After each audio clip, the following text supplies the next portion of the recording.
Cleopatra's Needle is the oldest monument in London. Indeed, it is older than the city itself.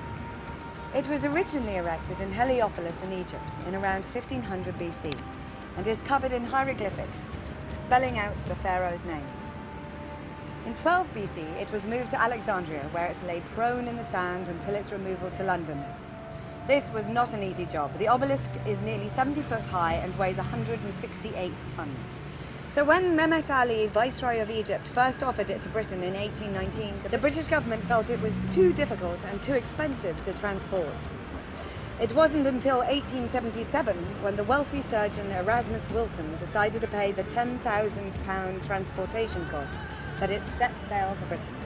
The journey from Egypt to London was not without difficulty. The obelisk was nearly lost at sea during a storm in the Bay of Biscay. A plaque commemorates the 6 men who lost their lives rescuing the obelisk.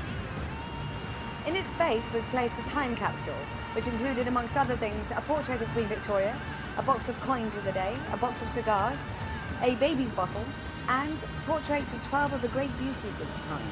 The 2 faux Egyptian bronze sphinxes guarding the needle were added in 1882, and on their plinths bear bomb scars from the First World War. Other Egyptian flourishes nearby include buxom winged sphinxes on the benches. No longer protected by the sands of Alexandria, the granite is worn down and the hieroglyphics have begun to fade.